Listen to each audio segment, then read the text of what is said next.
I've always wondered just how far AI could really go. Could it do my job? Could it take a simple idea and turn it into a successful YouTube video all on its own? So, I decided to find out. For 7 days, I handed over the keys to my entire YouTube channel to a team of AI assistants. I wanted to see if they could not only create a video, but also make it a success. The premise was simple. I'd give the AI a one-sentence prompt, and it would handle everything else. The script, the voiceover, the editing, the thumbnail, the title, and even the description. My role was just to watch, and what I discovered was both impressive and a little bit terrifying. This is the story of what happened when I let AI run my YouTube channel for a week. The experiment needed a clear set of rules. I would provide a single simple topic: the history of the camera. From there, the AI was in complete control. I assembled my digital creative team. For the script, I turned to ChatGPT-4, the most advanced language model I could access. I asked it to write a 1,500-word video script in a conversational storytelling style.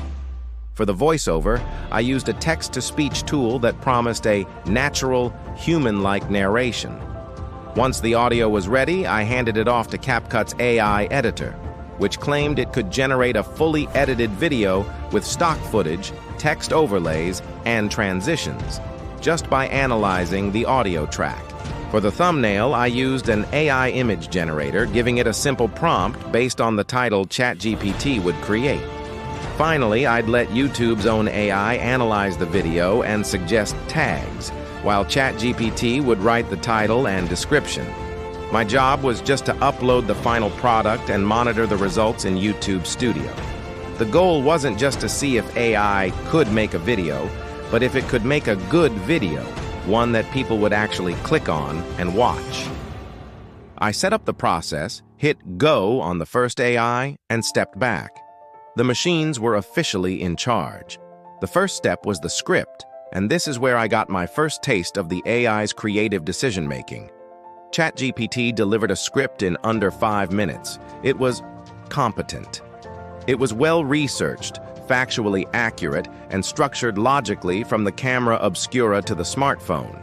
But it lacked a soul.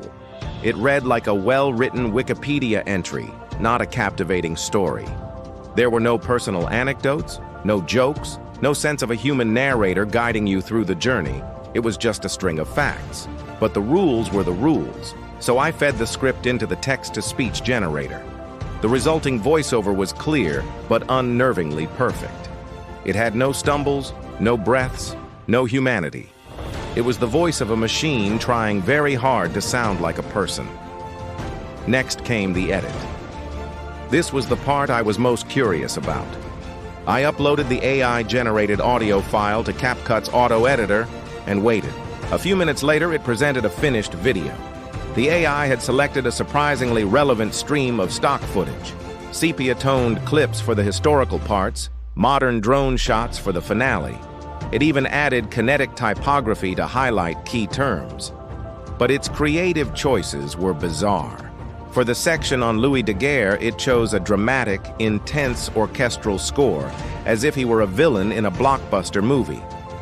For the part about smartphone cameras, it used footage of people laughing and running on a beach in slow motion, which felt like a generic pharmaceutical ad.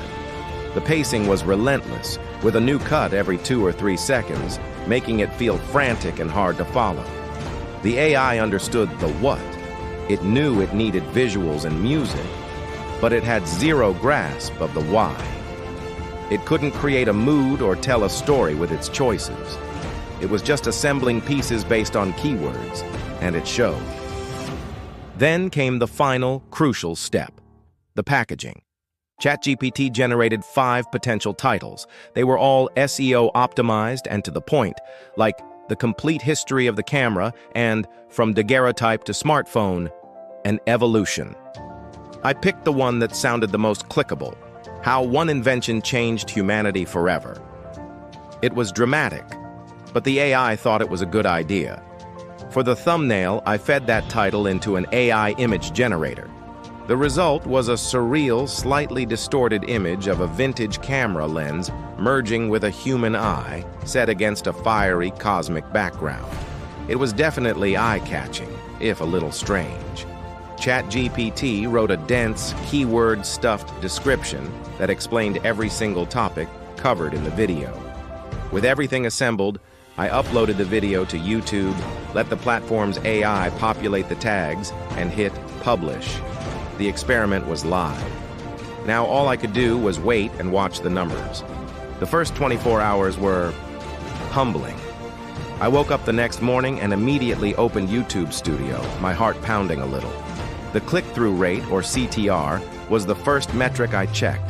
It was sitting at a painful 1.8%. For context, my channel average is around 6 to 8%. The AI's weird, dramatic thumbnail and title combo just wasn't compelling enough to make people click. It was technically optimized, but it lacked the simple, curiosity-driven spark that a human-made thumbnail usually has. People saw it, and they scrolled right past. It was a clear failure in the most important first step of any video. But what about the people who did click? That's where the second key metric comes in: audience retention. The retention graph told an even more brutal story. It looked like a cliff. There was a massive 60% drop-off within the first 30 seconds. Viewers clicked, heard the robotic voice, saw the frantic, soulless editing, and immediately left.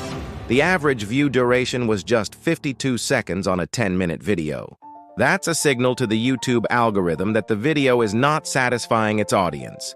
The comment section confirmed my fears. The few comments it received were all along the same lines. Is this an AI voice? And the editing gave me a headache. One user simply wrote, "This feels empty." That comment hit the hardest. The AI had successfully assembled a video, but it failed to create a connection. It delivered information, but it offered no personality, no entertainment, and no reason for a viewer to invest their time. The numbers were clear. The AI had failed the test. By the end of the 7 days, the video had flatlined, gaining fewer than 1,000 views and tanking my channel's overall metrics. So what's the biggest lesson from all of this?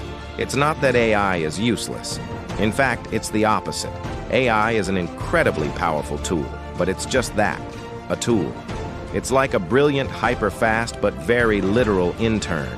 It can research facts, generate ideas, find footage, and perform technical tasks at a speed no human can match. The script from ChatGPT was a fantastic first draft. The footage CapCut found saved me hours of searching. The title ideas were a great starting point for brainstorming.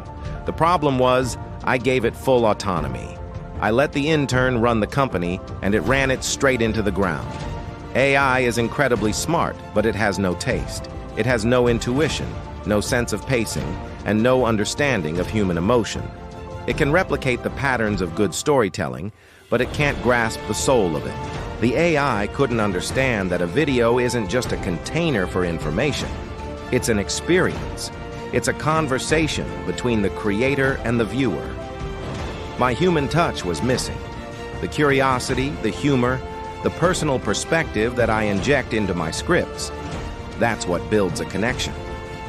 My intentional editing choices, a pause for effect, a specific music cue to build emotion, a visual gag to make a point, that's what makes a video feel crafted, not just assembled. AI can handle the science of creation, but it still can't master the art. The future of content creation isn't a battle of human versus machine. It's a partnership.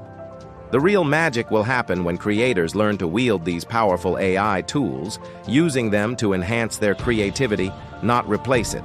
I let AI run my channel for a week, and it failed. But in doing so, it taught me exactly where we, as human creators, still win. And for now, that's a lesson I'm very happy to have learned.